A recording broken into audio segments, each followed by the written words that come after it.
নমস্কাৰ, মই আলপনা বৰুৱা। স্বাগতম সকলোলৈ। মই আজি দুপৰীয়া খাদ্য গ্ৰহণ কৰিব লৈছোঁ। এতিয়া 12টা বাজিছে। মই এটা ফিক্স টাইম কৰি লৈছোঁ। মই 12টা বজাতে খাওঁ আৰু গধূলি 7টা বজাতে খাওঁ। এনেদৰে ফিক্স কৰি আপোনালোকেও ল'ব, এটা টাইম ল'ব লাগে। এতিয়া মই মোৰ খাদ্য তালিকা কি কি লৈছোঁ আপোনালোকক দেখাওঁ।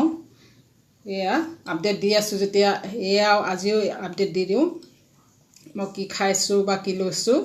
এয়া চাওক, এয়া হ'ল দাংবডি ভাজি। মই ইয়াত আলু নাই লোৱা দেই।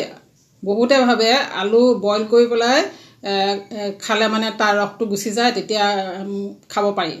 কিন্তু সেইটো কথা নহয়। আলু ষ্টাৰ্চ থাকে, আমাৰ ডায়েবেটিছ বঢ়াব। বইল কৰিলেও সেইটো মিছা। এইটো আপোনালোকে আলু নাখাবই পৰাপক্ষত। আৰু মই লৈছোঁ, ৰ'ব দেখাইছোঁ। এয়া মই দাইল লৈছোঁ, মচুৰ দাইল লৈছোঁ, আৰু মই ইয়াত জাতিলাও দি দিছোঁ। জাতিলাও আমাৰ কাৰণে বহুতেই ভাল। বিলাহী আৰু জাতিলাও দিছোঁ। জাতিলাও আমাৰ কাৰণে বহুতেই ভাল। ডায়েবেটিছ, যিসকল ডায়েবেটিছ ৰিভাৰ্চ কৰিব বিচাৰে বা ৱেইট লছ কৰিব বিচাৰে, এইটো খাদ্যই ল'ব লাগে। আৰু জাতিলাও আমাৰ কাৰণে যথেষ্ট ভাল। আপোনালোকে পাৰে যদি জাতিলাও চব্জি খাব যিমান পাৰে। এতিয়াতো জাতিলাও বন্ধ হৈছে, ছিজন গৈছে ন, অফ ছিজন হৈছে। এয়া লৈছোঁ ল' কাৰ্বহাইড্ৰেট ৰুটি, আটাৰ ৰুটি। ল' কাৰ্বহাইড্ৰেট আটাৰ ৰুটি মই আপোনালোকক দিছোঁ, পিকচাৰ আগতে দিছোঁ। সেইটো আটাই লৈছোঁ, আৰু তাত মই চয়াবিন 50% চয়াবিন আৰু 50% সেইটো আটা মিলাই লৈ মই আটা প্ৰস্তুত কৰি তাৰে 100 গ্ৰাম লৈ পেলাই 2খন ৰুটি হৈছে। মোৰ ৰুটিকেইখন অলপ ডাঙৰ হৈছে, কাৰণ চয়াবিন ফুলি যায়। যেতিয়া আমি পানী দি পেলাই মঠো নহয়, তেতিয়াহ'লে চয়াবিনটো যথেষ্ট ফুলি যায়। 100 গ্ৰাম হ'লেও তাৰমানে অলপ ৰুটিখন তেতিয়া ডাঙৰ হৈ যায়, অলপ ডাঙৰ হয়, ফুলি যায় যিহেতু ৰুটিখন। কিন্তু বেলিবলৈ অলপ অসুবিধা হয়। এয়া ফাটি ফাটি গৈছে চব। এইটো এয়া দেখাইছোঁ, এয়া ফাটি। সাধাৰণ এইবোৰ ঘেঁহু আটা ৰুটি গতে নহয় তাৰমানে। ইয়াৰ এই বেলিবলৈ এয়া ফাটি গৈছে, দেখিছে। এই বেলিবলৈ অলপ অসুবিধা হয়, যিহেতু চয়াবিন আঠা নাই, সেইটো কাৰণে। আৰু মই লৈছোঁ, এয়া লৈছোঁ মই মাছ 2 পিচ লৈছোঁ। যিহেতু প্ৰ'টিন আৱশ্যক, যিসকলে ডায়েবেটিছ ৰিভাৰ্চ কৰিব বিচাৰে বা ৱেইট লছ কৰিব বিচাৰে, সেইসকলে খাদ্য তালিকাত প্ৰ'টিন ল'বই লাগিব।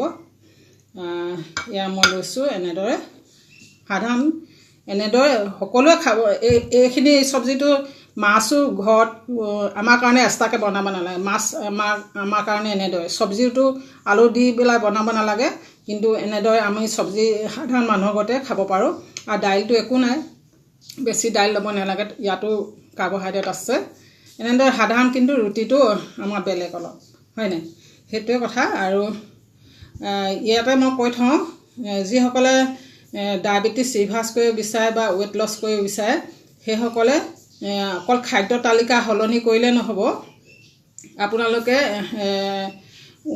ৱেইট লছৰ বাবে বা ডায়েবেটিছ ৰিভাৰ্চৰ বাবে এক্সাৰচাইজো কৰক।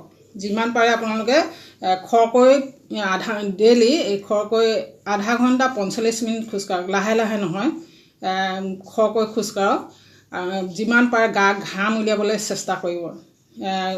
এক্সাৰচাইজ কৰিলে কি হয়, খোজকাঢ়িলে বা এক্সাৰচাইজ কৰিলে আমাৰ ব্লাড চাৰ্কুলেশ্যন বাঢ়ে। তেতিয়া আমাৰ নাৰ্ভত যিবিলাক জাম হৈ আছে, এতিয়াতো নাৰ্ভতে আমাৰ প্ৰব্লেমবিলাক বেছি।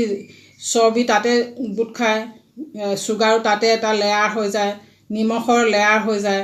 যেতিয়া আমি খোজকাঢ়োঁ, বেছিকৈ খৰকৈ খোজকাঢ়োঁ, ঘামহে, তেতিয়া সেইবিলাক গলি গৈ পেলাই লাহে লাহে সেইবিলাক আমাৰ পেচাবৰ থ্ৰুৱেদি সেইবিলাক ওলাই যায়। সেইটো কাৰণে আপোনালোকে এক্সাৰচাইজটো কেতিয়াও নেৰিব। আৰু মই আগৰ ভিডিঅ'বিলাকত কৈছিলোঁ, আপোনালোকে 8 ঘণ্টা খুব সুন্দৰকৈ টোপনি যাবলৈ চেষ্টা কৰিব। একদম আপোনালোকে 8 ঘণ্টা শুবই। যিসকলৰ ডায়েবেটিছ আছে বা হাই ব্লাড প্ৰেছাৰ আছে, 8 ঘণ্টা আপোনালোকে শুবলৈ চেষ্টা কৰিব। তাতকৈ কমত নহয়, 8 ঘণ্টা আপোনালোকে শুৱক। এয়া মই ক'লোঁ আজি খাদ্য তালিকা আপোনালোকক দেখালোঁ। আলু বিষয়ে ক'লোঁ অলপকৈ, আৰু আছে কিবা কিবি ক'বলৈ, তথাপিও এয়াই আজি কৈছোঁ। আৰু বিশেষ নাই। আৰু আজিলৈ আহিছোঁ, ধন্যবাদ।